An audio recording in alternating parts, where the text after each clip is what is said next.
Onto section 4, Party in the Park headliner. Officers are currently looking into the headliner for Party in the Park for next year's event. Since COVID, officers have found that the costs of artists have increased significantly, and artists available at the event's current budget range of £5,000 to £7,000 have all been previously booked, and agencies are unable to offer new acts at this budget range. The only acts which are coming through are mainly DJs and acts or celebrities which are not as well known. Previously, officers have been able to book headliners about 6 months in advance.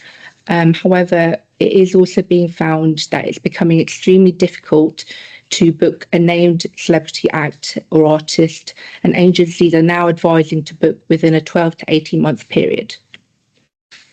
Officers are concerned that at the current budget as it stands going forward, this will reduce the council's ability to book available acts, and that lesser known acts will not attract the crowds that Party in the Park has previously enjoyed. Therefore will not have the positive impact with the local residents as it stands.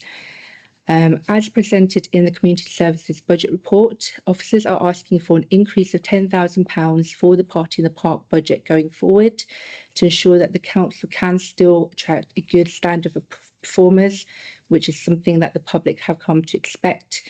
The increase in budget will allow officers to approach a wider choice of artists. Okay, any questions, members, before we get to the recommendation? Any thoughts? Peter? Thank you, Chairman. I didn't realise Taylor Swift was so expensive. I mean, clearly Party in the Park is one of our most prestigious events, and as has been said, we want to keep up the standard, shall we say. And if this is one of the ways it has to be done, and one can understand that people have lost income over the time that they weren't allowed to perform, so one does accept that. Clearly £10,000 is a reasonable sum. It's an increase of 10. At some stage one will have to look at the overall budget and make sure that we can afford this particular in this area, but I'm happy to at this stage go ahead with this to ensure that we do attract people, keep on attracting people to our this particular event.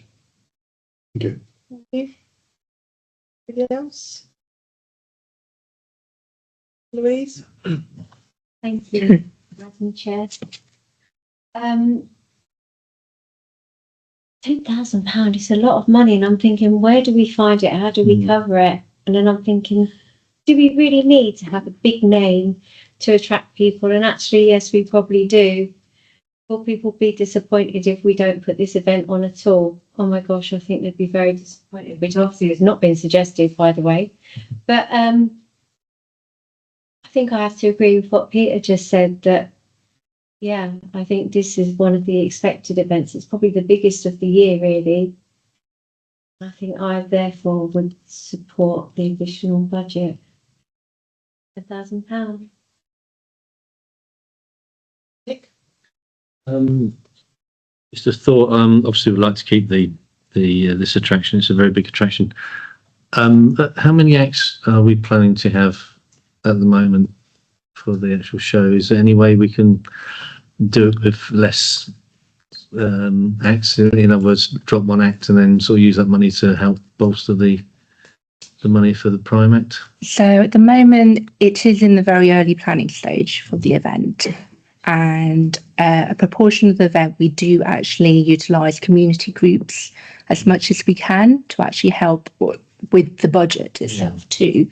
So it's really hard to kind of gauge whether something can be dropped until probably a later stage, just to understand that we've actually, but the main portion of the budget would actually go for the infrastructure, which obviously we know the prices are rising yearly. Greg? Thank you. I'm minded to support it on the same grounds as other councillors. I mean, the party in the park is a huge event, and if you go around and you ask people there, a lot of them don't live in Dunstable. It keeps Dunstable on the map. It's not just an event for that day. It's an event that makes people think about maybe I should go to Dunstable and do my shopping in Dunstable or that sort of thing. So I'm definitely minded to support it. Yes, maybe we charge slightly more for concessions or something. I don't know. Anybody else? Trevor? Yeah, no, excuse me. Yeah, no, I agree. When I looked at it, I thought to myself, £10,000, that's reasonable. So if you're looking at headline acts like Marvin Hughes, Absolutely. that's nothing compared to what these acts can get sort of in other areas. And when you look at the historic side of Party in the Park globally, there is always a headliner. So in terms of that, I think, like, as Greg said, looking at concessions, we want to keep that sort of like income stream coming, so people are sort of buying stuff, food and drinks. So yeah, I fully support it. It's really hard, isn't it? Because we get to the point where that event has to happen because it brings the 5,000 people into our town, whether they're residents or whether they're visitors. But we also have to think about the affordability, and we have to think about where's that £10,000 coming from, and it's the impact that has on our budget and our budget setting for next year. Because ultimately, where does our money come from? We know it comes from our residents and their council tax. So we just need to be a bit mindful, you know, and whether we need to do a review of events going forward so that we start to think about the cost of our events in a much bigger piece of work, just to make sure that those prime events that we're talking about remain in our calendar, and we maybe have to review some of the other things we do to see whether we have to find a balance somewhere. I'm just conscious that we're going to have pulls on our money for lots of different things over the next 12 months. And when we get to the budget round in the next few weeks and months, we're going to be asked for different things. So just be mindful of it. But equally, we know that has to happen out there. Wendy? No, I was just going to say the same. Maybe we can look at the event programme and see if there's one event that we could cut out where we could take the money that we spend on that and put it onto that event. It is hard, but we do need that one. It's a very hard decision, but we do need it. So recommendation then, through the budget setting process for committee to agree £10,000 increase as per community services budget report for Party in the Park as detailed in section 4 and the community services budget report. Those in favour? Unanimous. Thank you very much, everybody. If you're ready for a big party for this Saturday night,